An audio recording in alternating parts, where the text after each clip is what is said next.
Hello friends, कैसे हैं आप सब। मैं महक आप सबका स्वागत करती हूं आपके अपने चैनल ग्रेन फॉर ब्रेन में। दोस्तों, हर सदी में कुछ ऐसे महानायक पैदा होते हैं जो हमें हमारी जड़ों की तरफ वापस लेकर जाते हैं, उसी ज्ञान, सभ्यता, संस्कृति की तरफ जो हम भूल चुके हैं या ये कहें कि षड्यंत्र के तहत भुलवा दी गई हैं। स्वामी दयानंद सरस्वती ने एक ऐसे महानायक की तरह जन्म लिया जो उन हजारों लोगों के ऊपर भारी पड़े जो हमारे भारत देश, हमारी संस्कृति, हमारे वेद ग्रंथ, उपनिषद सबके दुश्मन थे और हमें उनसे तोड़ना चाहते थे ताकि हम हमारे ऐसे इतिहास को न जान पाएं जो बहुत गौरवशाली था। तो चलिए बात करते हैं देशभक्त स्वामी दयानंद सरस्वती जी के उन कार्यों के बारे में जिनकी वजह से हम हमारी जड़ों से वापस जुड़े। वीडियो अच्छा लगे तो सब्सक्राइब और शेयर कर देना, साथ ही बेल आइकन भी प्रेस कर देना। स्वामी दयानंद सरस्वती जी का जन्म 12 फरवरी 1824 को मोरबी, गुजरात में हुआ था। इनके बचपन का नाम मूल शंकर था। बचपन में ही पढ़ने और समझने की विलक्षण प्रतिभा थी उनमें। 14 वर्ष की आयु तक इन्होंने यजुर्वेद और अन्य वेदों के कुछ अंश भी याद कर लिए थे। अपने चाचा, जिनसे इन्होंने काफ़ी ज्ञान प्राप्त किया था, और अपनी बहन की कम उम्र में मृत्यु ने उन्हें जीवन और मृत्यु के सत्य को जानने के लिए प्रेरित किया। जब उन्हें विवाह के लिए बद्ध किया गया तो मात्र 21 वर्ष में घर छोड़कर सच्चा ज्ञान खोजने के लिए वे चले गए।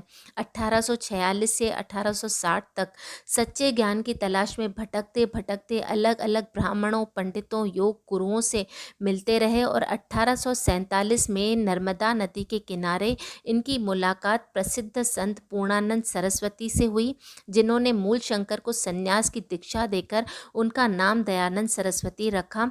इसके बाद भी इन्होंने अपनी तलाश जारी रखी और इसके तहत वे विंध्याचल, हरिद्वार, गुजरात, राजस्थान, मथुरा आदि अनेक पवित्र स्थानों पर घूमते रहे और अंततः मथुरा में स्वामी विरजानंद से इनकी मुलाकात हुई, जिससे उन्होंने 2.5 वर्ष के अंदर ही महाभाष्य, ब्रह्मसूत्र, योग सूत्र, वेदांग का अध्ययन भी कर लिया और उन्हें ये वचन दिया कि अब वो अपना समस्त जीवन देश के कल्याण और लोगों को सही राह दिखाने में ही लगाएंगे। और इसी के तहत उन्होंने काफ़ी कार्य किए जिनकी चर्चा हम आगे करेंगे।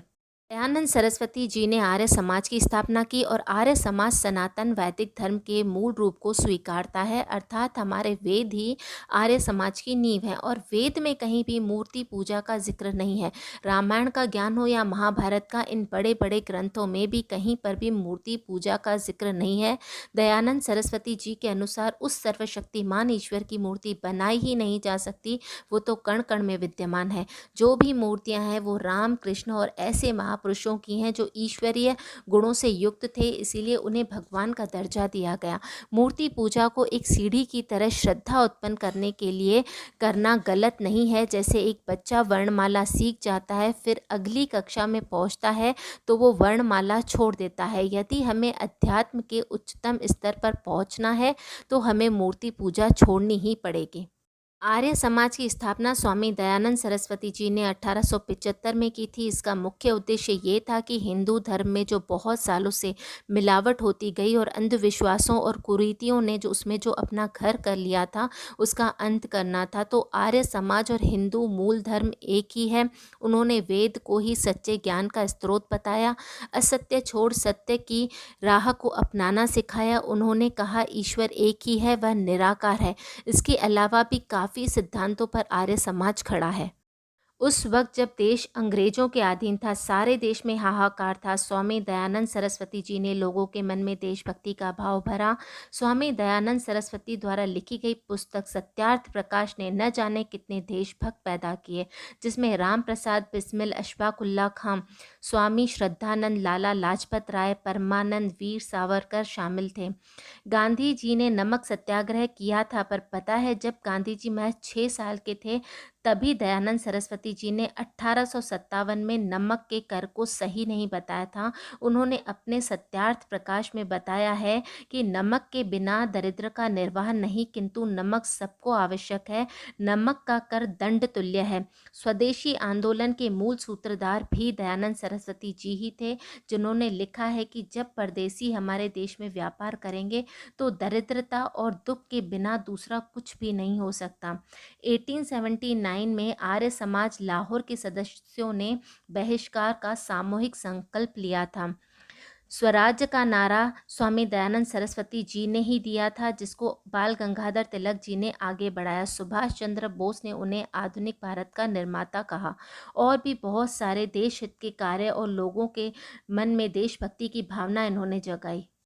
वैदिक काल के सामाजिक ढांचे के आधार पर आर्य समाज ने स्त्रियों को समाज में उच्च स्थान दिलाने के प्रयत्न किए। स्त्री शिक्षा पर विशेष ध्यान दिया गया। वो प्रथाएं जो हमारे वैदिक काल का हिस्सा नहीं थी और धीरे धीरे हमारे समाज में इसने अपने पैर पसारने शुरू कर दिए थे, जैसे बाल विवाह, पर्दा प्रथा, सती प्रथा, विधवाओं से असमानता का व्यवहार, इन सब को दयानंद सरस्वती जी ने दूर करने का प्रयत्न किया। 16 वर्ष से कम आयु की लड़कियों के विवाह बंद करने की बात की और सती प्रथा को पाप और क्रूरता कहा। इतने सालों की मुगलों की गुलामी के तहत काफ़ी हिंदुओं ने अपना धर्म परिवर्तन कर लिया था। इसी कारण स्वामी दयानंद सरस्वती जी ने शुद्धि आंदोलन चलाया, जिसमें धर्म बदल चुके लोगों को पुनः हिंदू बनने की प्रेरणा दी गई। 1886 में लाहौर में स्वामी दयानंद जी के अनुयायी लाला हंसराज ने दयानंद एंग्लो वैदिक कॉलेज की स्थापना की थी, जिसमें हिंदू समाज को नई चेतना मिली और अनेक कुरीतियों से छुटकारा मिला। इसके अलावा हिंदी भाषा को उन्होंने आर्य भाषा का नाम देकर उसे प्रतिष्ठा प्रदान की, वो भी तब जब लोग इस दुष्प्रचार में लगे थे कि हिंदी यहाँ की भाषा नहीं है, यह बाहर से लाई गई है।